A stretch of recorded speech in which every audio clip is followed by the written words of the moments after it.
What is going on, Headliner Nation? Jake, Fantasy Headliners. Hopefully everybody's doing well out there. Today we're talking about quarterbacks here for Week 10 fantasy football. Now there's some difficult matchups for some guys, plus some bye weeks, right? Some guys that you may be using on a weekly basis like Patrick Mahomes, maybe even Matt Ryan. Could be Joe Flacco. No, nobody's using Joe Flacco, but you get the point. There's a few big name guys that aren't going to be available, and there's a couple guys dealing with some injuries on their rosters.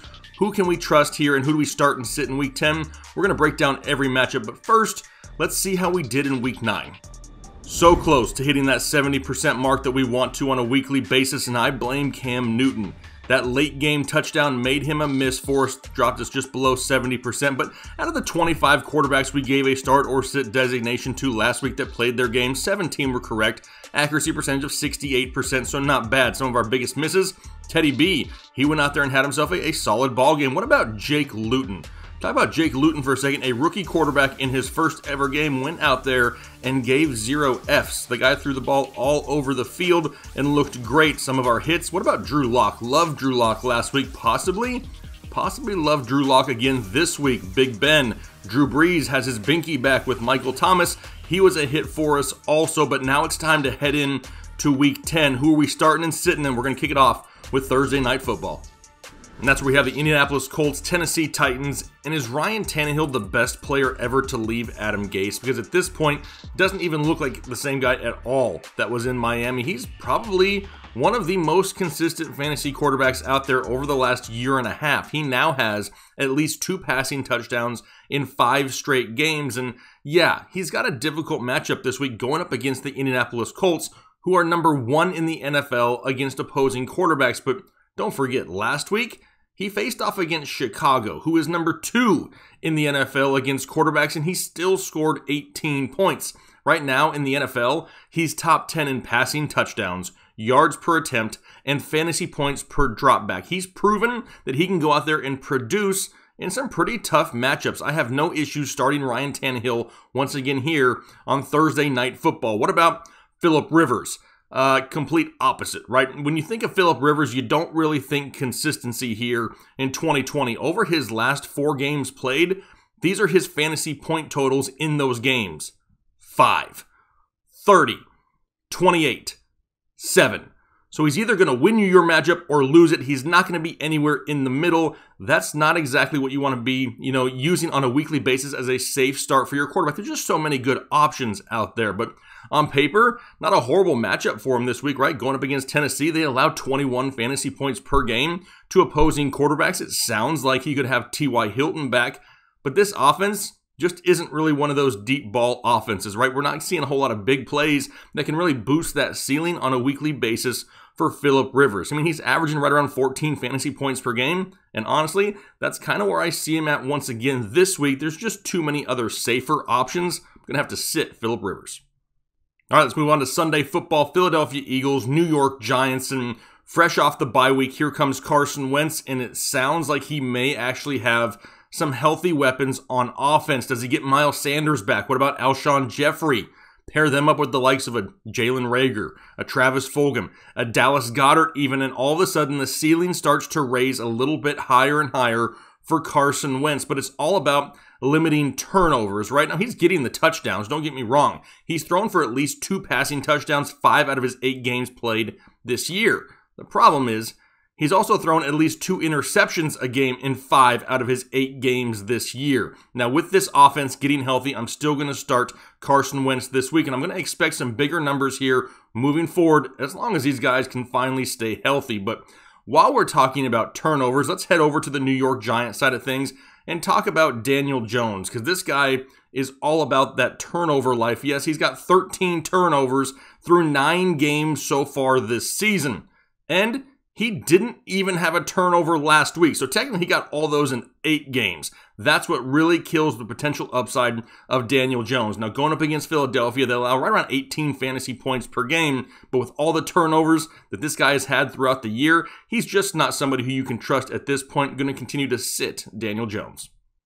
On to the Jags and the Packers. And what do you think about Aaron Rodgers? You guys think we should start Aaron Rodgers this week? I mean, it may be a good idea, right? I mean, ever since that Tampa Bay dud that we saw a few weeks ago from Aaron Rodgers, he's gone out and gone crazy once again with 879 passing yards, 11 touchdowns, no interceptions over his next 3 games after that Tampa Bay debacle. I mean, the guy is playing pretty great, and now he gets a matchup going up against the Jacksonville Jaguars, who allow the 3rd most fantasy points to opposing quarterbacks.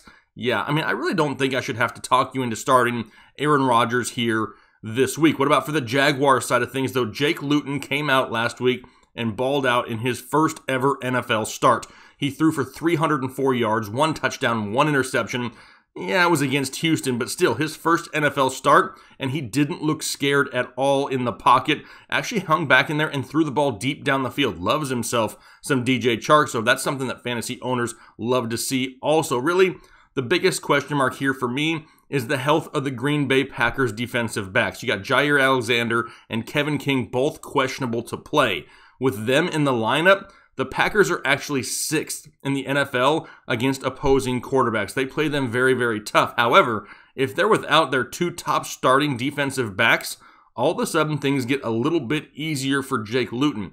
Pay attention to the practice reports, and we'll update everybody there on Saturday evening during our live show, because if these 2 guys sit, I would start Jake Luton here this week. It's just something that we really need to pay attention to as we head into the weekend. Washington football team, Detroit Lions up next, and I love the story of Alex Smith, right? It's great to see him back out there on the field after suffering that horrible leg injury a few years ago, but as far as fantasy football goes, I really can't trust him here as of yet. Now, last week, yeah, he threw for 325 yards, which is great. He also threw 3 interceptions, which is not great. Now he gets a matchup going up against Detroit, who allows right around 20 fantasy points per game, so it's not a bad matchup, but the touchdown upside in this offense is just limited, right? He's a little bit too dink and dunk to give you that higher ceiling on a weekly basis. It's going to be one of those guys that hovers right around 14 to 16 fantasy points a week. He's not going to help you. He's not going to kill you. There's just better options, I believe, at the quarterback position as of right now. Going to continue to sit Alex Smith. For Matthew Stafford. Now, his ceiling takes a hit also with the loss of Kenny Golladay, but going up against Washington, they allow right around 18 fantasy points per game, but where he could really excel in this game with the loss of Kenny Golladay is including a little bit more TJ Hawkinson, because if the Washington football team struggles somewhere, it's against tight ends, and that's what we may see is a little bit more Hawkinson here going forward. Now, one thing we do need to pay attention to in this ballgame and with Matthew Stafford, he did suffer a concussion in Week 9. All signs pointing to him being fine and good to go here this weekend, but monitor it here up until game time just to make sure he's good to go. You may want to also make sure you have a plan B on your bench just in case, because you just never know with these type of things. They could change in a moment's notice, but as of right now, got Matthew Stafford as a start. On to the Texans and Browns now, and another smash spot here for Deshaun Watson. He's going to be my Manscaped must-start of the week here in Week 10 at the quarterback position, going up against the Cleveland Browns, who allow 21 fantasy points per game to opposing quarterbacks. Plus, it's a lot harder to run on Cleveland than it is to throw on them. You add in the fact that the running game of the Houston Texans is banged up, right? Does David Johnson play? That's something we're monitoring here up until this weekend's ballgame. Maybe if he's limited, if he's out, we see even more passing from Deshaun Watson, which is fine, right? I mean, he's gone 3 straight games now without an interception. He's also finished inside the top 10 in 4 straight games. I have no issues whatsoever, and you shouldn't either starting Deshaun Watson here this week. For Cleveland, what about Baker?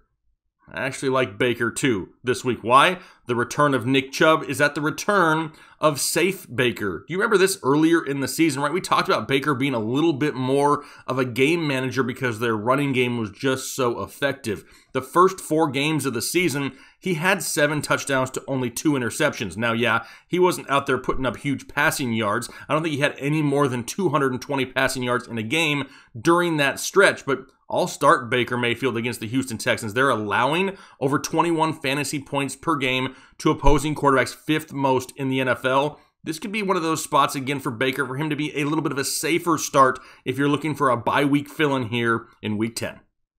On to Tampa Bay and Carolina, and well, things got nowhere to go but up from here for Tom Brady, right? Because Week 9 was just wasn't good. I mean, he'd only had 4 interceptions on the season coming into Week 9. Week 9 alone, he had 3. It was bad all the way around. But what was Tom Brady's second worst ball game of the season, you ask?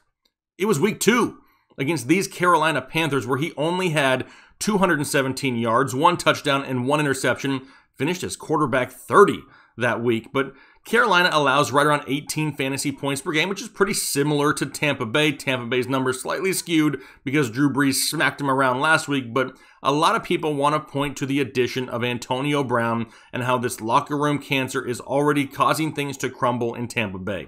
I can't believe that as of yet. This team is too talented. It's full of too many veterans to just roll over and die. They're going to bounce back here this week. Does that mean that Tom Brady goes out and throws for 400 yards and 5 touchdowns? No, probably not. But I could definitely see somewhere in the ballpark of 260 yards and 2 touchdowns, and I'll leave him as a start here in Week 10.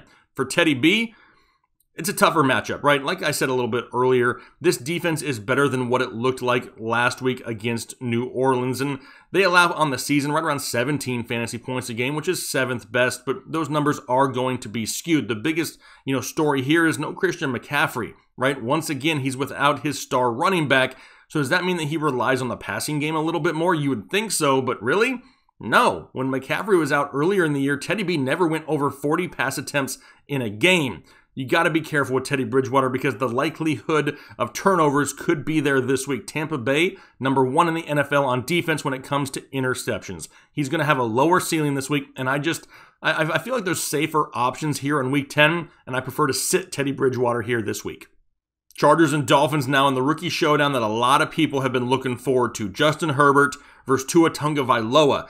I mean, this is definitely, a matchup of 2 rookie quarterbacks, which is going to be fun to watch. Now, for Tua, I said on this show last week that I expected him to take a small step forward and get better from his first start.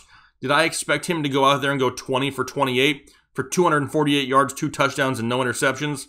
No, not yet. Not that quickly, but the kid looked great. He did lose Preston Williams, who seemed to be his top target prior to going out with injury. Plus, still not a solid running game there in Miami with no Myles Gaskin, so I expect Devontae Parker and Mike Gesicki to get a bump in targets and really take over where Preston Williams left off. I still think it keeps him a safe floor play, right? This ceiling may be slightly limited, but I have no issues starting Tua this week going up against the Chargers, who are a lot easier to throw on than they are to run on. Give me some Tua here this week. For Herbert, no-brainer, right? I mean, this kid has thrown for at least 2 touchdowns a game in 6 out of his 7 starts. He's finished inside the top 7, 4 out of his last 5 games. He's averaging over 40 pass attempts a game, and he has a defense which can't stop anybody, and it forces him to throw the ball all 4 quarters every single week. We're going to remain a must-start here for Justin Herbert.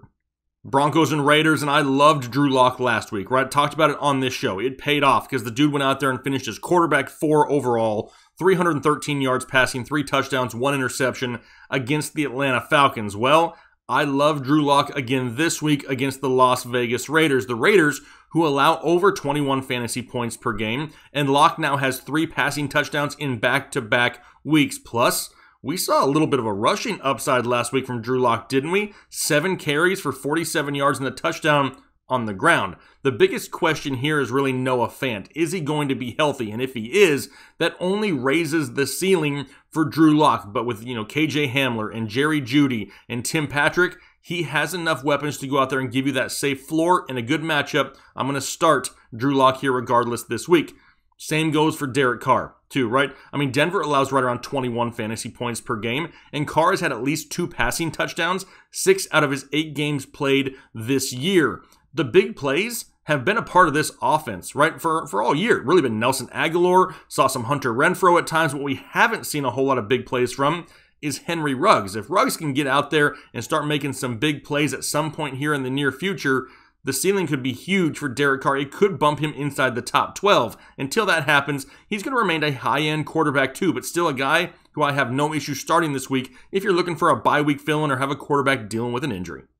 Bills and Cardinals, and is there really much of a question here? I mean, there probably really shouldn't be, right? I mean, you got Kyler Murray, quarterback 1, going up against Josh Allen, quarterback 4, both who are averaging about 30 fantasy points a game or more. I mean, this is just great for both sides, right? Both defenses allow over 20 fantasy points per game to opposing quarterbacks. We don't have to worry about any bad weather with them playing in Arizona. Both of them have shown rushing upside all season long. It would not surprise me whatsoever if both of these guys finished as quarterback 1 and quarterback 2 here this week in fantasy football. They shouldn't be a question. They should be in your starting lineup here in Week 10.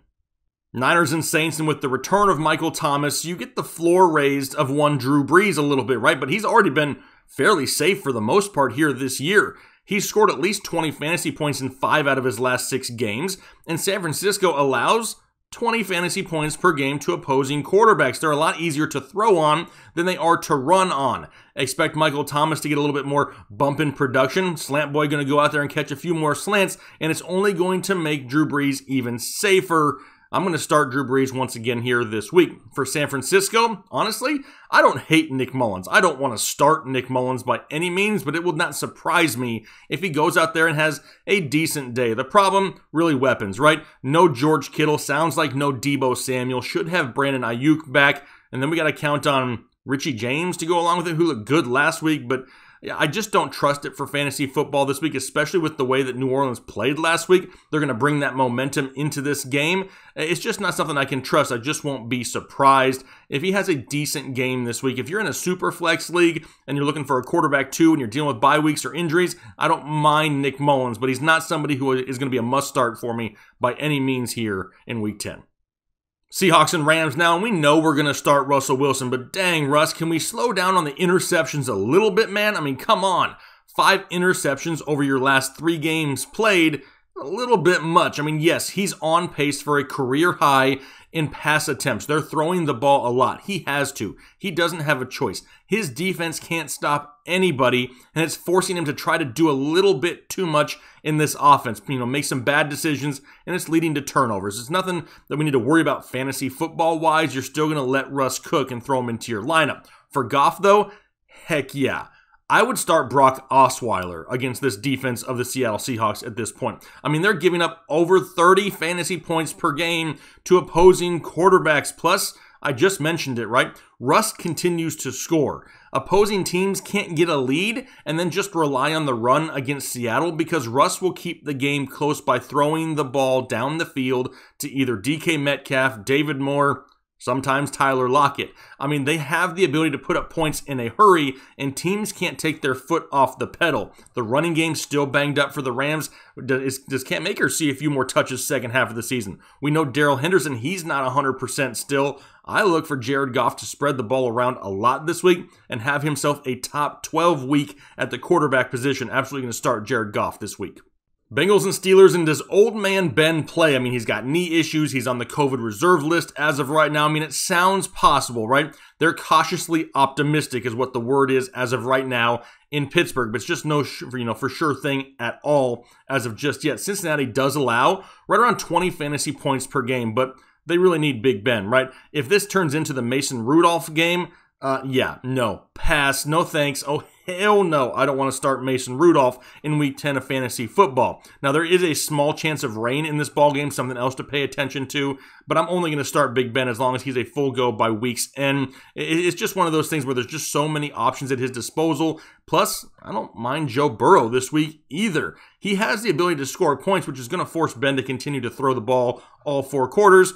It's just one of those things you need to pay attention to and watch. As for Burrow, though, I don't love the matchup, right? Not the easiest matchup. Pittsburgh does allow right around 17 fantasy points per game, which is 5th best in the NFL. As of right now, Joe Mixon, still not 100%. That means we see more throwing in the pass game with Joe Burrow. Now, prior to his bye week, he had 3 straight games with at least 20 fantasy points. His ceiling may be slightly limited with this matchup here this week, but he's still a high-end quarterback too, and a guy in which I do not mind starting here if you need a quarterback in Week 10. Ravens and Patriots now, and the Lamar Jackson struggles, I guess we can call them struggles, continue here in 2020. But this is why we told people all offseason not to draft him as early as you had to in your fantasy football drafts. Now, he's only thrown for over 200 yards passing once in those last 6 games played. He's only gone over 65 yards rushing twice all year. Not what you expected when you drafted Lamar Jackson, but he's not a bad option. He's just a more down-to-earth option, right? Not somebody who's shown that high ceiling here in 2020. It's been a little bit lower. His floor has been pretty high, though. He's not killing your fantasy team. He's just not helping put it over the top. If you're looking for a little bit of a silver lining here this week against the Patriots, don't forget, at times last week, Joe Flacco looked good against the Patriots. Don't give up on Lamar Jackson. He's still a start here this week. What about for Cam?